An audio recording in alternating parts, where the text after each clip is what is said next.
So today I'm going to be talking about the every man, every woman, every person archetype. So this archetype is used in stories to represent a average kind of person. They are just very friendly, grounded, and likable people.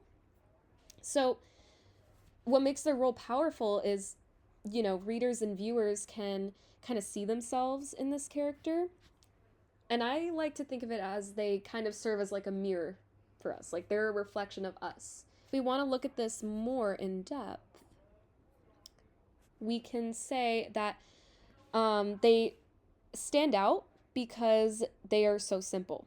They're not very complex characters. So we can say that they have a usually very positive personality, and nothing about them feels like extravagant.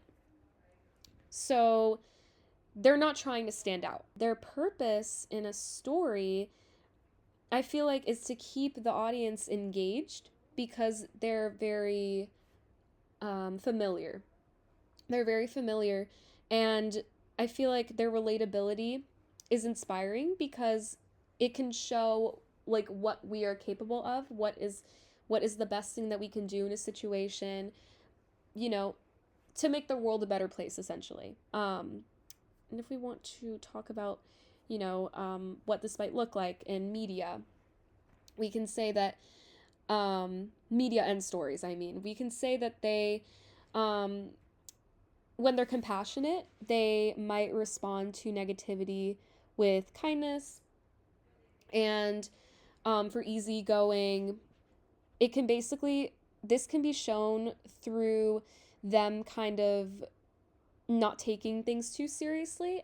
And the warmth part of it, basically, it makes us feel safe and connected when we see them on screen or in a story, in storytelling. It keeps people in the loop while they're reading a story or watching a film or anything like that.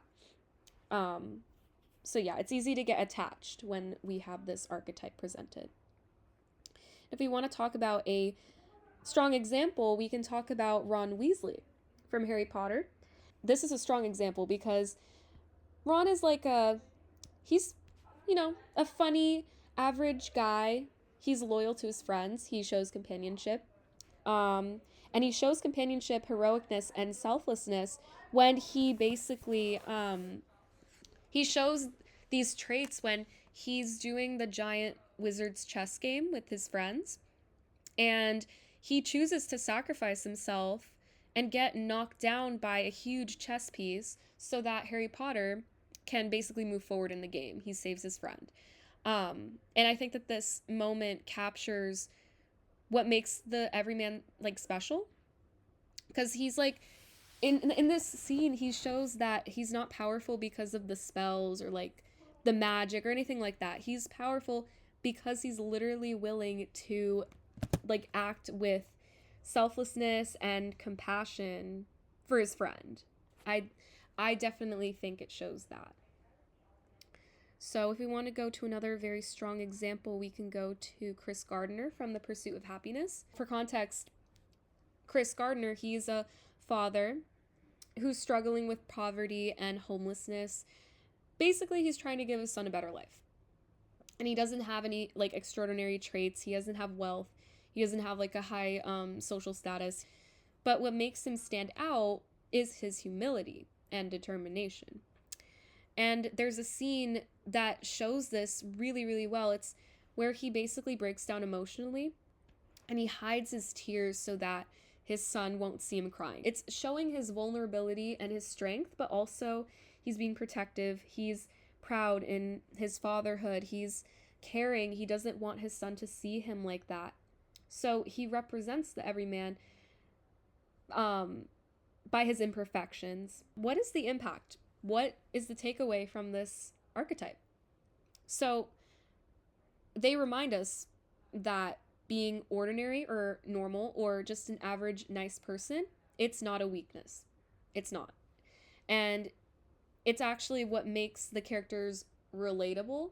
It's cool because they're not superheroes, or they're not like fantastical beings. They're not magical, you know? They just have human decency. And characters like Ron Weasley and Chris Gardner prove that you don't have to do something extravagant to make an impact in a story.